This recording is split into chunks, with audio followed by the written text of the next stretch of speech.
You're watching the Football Radio Show. We're not the suits that talk football. We're the dudes that know football. Here's your hosts, Casey and Dave. Thanks. All right. Thanks, and welcome to the Football Radio Show.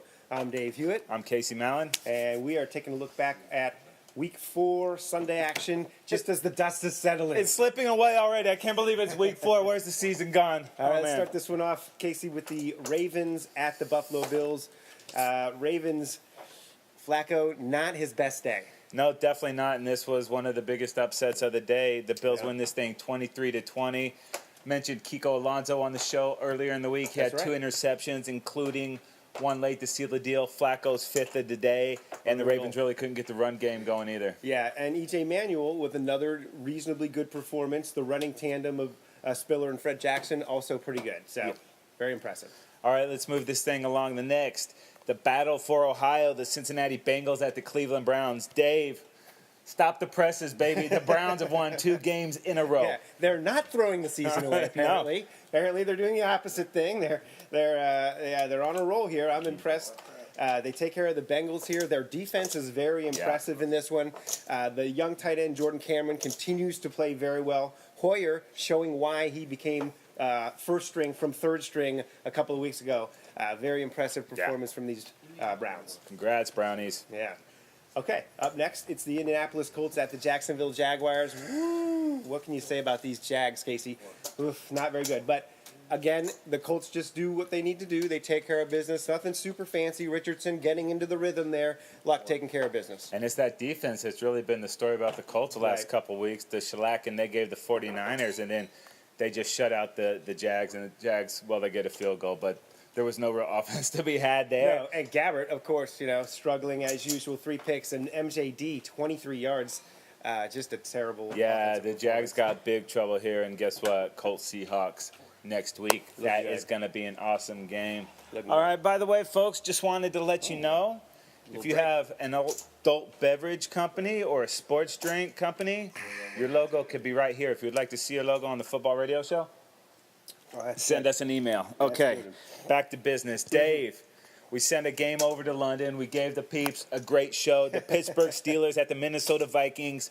Welcome to the NFL, Le'Veon Bell. Yeah, nice. Despite the fact that they're 2 winless teams going across the ocean, it was a heck of a game. Yeah, this game was awesome. Probably the best game that's ever been played in London, I think. And the Vikings take care of business here, of course. Matt Castle, baby. Matt Castle. We saw it already, the zip off the passes, the decision-making.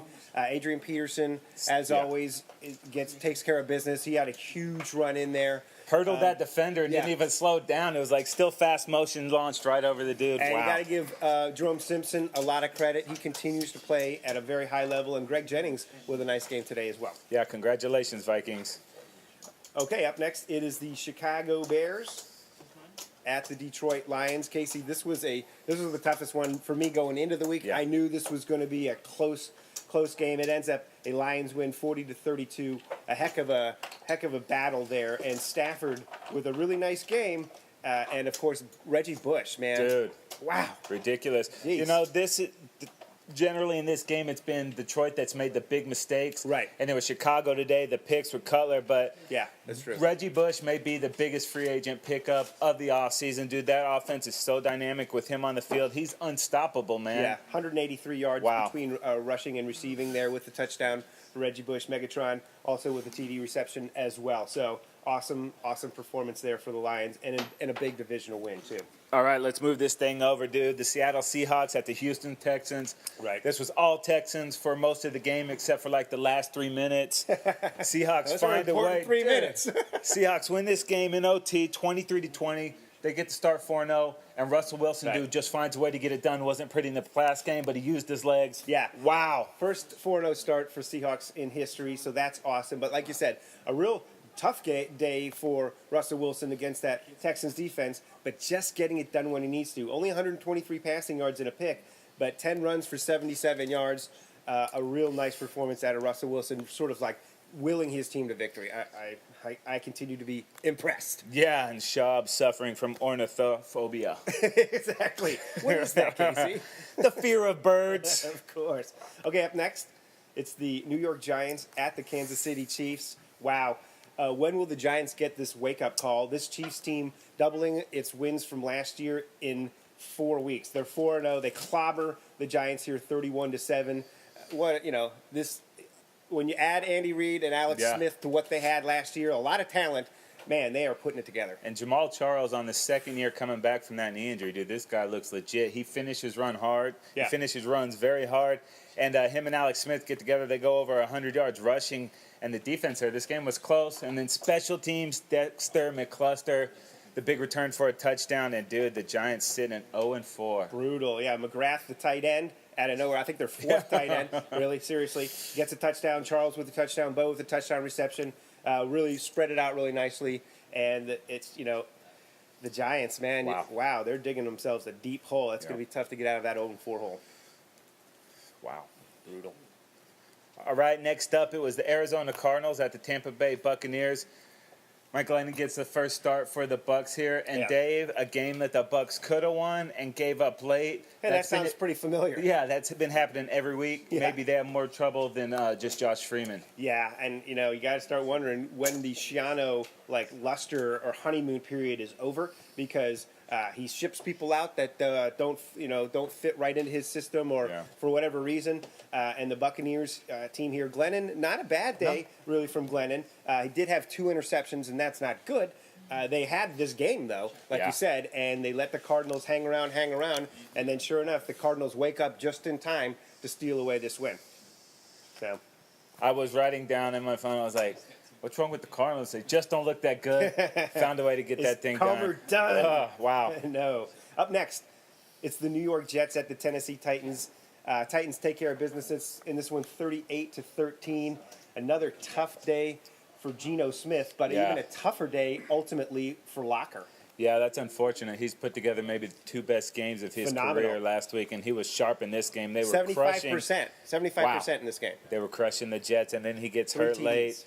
Hip injury there. Hopefully it's not a big-time injury. We'll see. They didn't bring him back. They had that game in hand. But, let's just hope he's okay. But impressive, the Titans, dude. 3-1. Wow. Yeah, very impressive. All right, speaking of impressive, Philadelphia Eagles at the Denver Broncos. The Broncos win this thing 52-20. Wow. Peyton Manning, over 300 yards, 4 TDs, 82% completion percentage. Yeah. He spreads it around. The dangerous Demaryius Thomas, 2 scores. Wes Welker, 2 scores. The Eagles were just outmatched. I mean, it seems like every team is outmatched when they come against this Bronco juggernaut of an offense. It's just impressive stuff. Big time. All right, we got our resident Eagle fan back there. No comment from Eagle fan? No. All right. He has disappeared. The Eagles are worthless. Okay, thanks. You're the Packer expert. Okay, up next, it's the Washington Redskins at the Oakland Raiders. The Raiders looked like they were going to get this win, jumping out on front early in this game, only to give up lots of unanswered points. Redskins get the victory, their first, a critical victory, especially since that gets them really just 1 game out of first place in the NFC East. So, yeah, nobody really running away with that division yet. So getting that win was critical. Yeah, and Alfred Morris, he leaves the game with hurt ribs. Not sure the extent of that, but Roy Halu Jr. came in, dude, and he was awesome. Yeah, 84 yards rushing and receiving and a score. Very impressive. I was always a fan of his, but behind Alfred Morris, he wasn't going to get many touches. Hopefully Alfred Morris is all right moving forward. And plus a great defensive effort by the Skins, too. They got the pick 6, and that's probably the best we've seen them play all season long. And then on the other side of the ball, Darren McFadden leaves with a hamstring injury. Not sure the extent of that yet, but that seems to be the case. And Matt Flynn, I don't know if he did enough to retain that job. If the concussion for Pryor, is fine and everything moving into next week, does Matt Flynn, get a shot at that job? So we'll see about that. Yeah, be interesting to see that moving forward. Oh, that's the end of the show. No. All right, the Dallas Cowboys at the San Diego Chargers. The Chargers win this one. Congratulations, 30-21. Cowboys jump up to a big lead. The Chargers fight back. Couple mistakes by the Cowboys late, but the real story in this game was the play of Phillip Rivers. Man, that O-line played great, and he was awesome. You got to give the O-line credit. He took a couple of sacks there, but for the most part, he had a pretty clean pocket to work in. You give Phillip Rivers time, and this is what you get. 83% passing, over 83%, 400-plus yards and 3 touchdowns.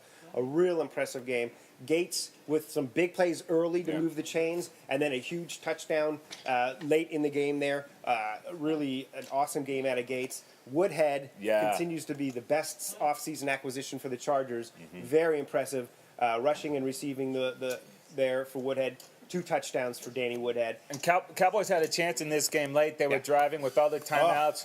Rookie Terrence Williams in for Miles Austin. Fumbled right around the 2-yard line. The Chargers recovered, and they were able to eat the rest of the clock, and that was kind of it. Yeah, and Ryan Matthews quietly having a decent season and yet again another decent game. Just kind of quietly. Not great, nothing spectacular, running hard. Keenan Allen, the 3rd-round draft pick, with some real nice contributions today. Yeah, and Phillip Rivers, dude, just got to give it to that dude again, man. Very impressive. He was awesome today, and that offense just rolled and ate up all the second half clock. A lot of good conversions, a lot of 3rd down conversions, just time of possession, moving the chains. You got to give those guys a lot of credit. They changed the scheme a lot. It's not as many big chunks and stuff, but they're very efficient. Yeah, the demise of Gates and Rivers there, a little premature. A little premature, perhaps. All right, that is going to do it for the Sunday wrap-up of Week 4. And that is going to do it for the Football Radio Show. Remember, we're not the suits that talk football. We're the dudes that know football. Football Radio Show. We've got you covered. We're out of here.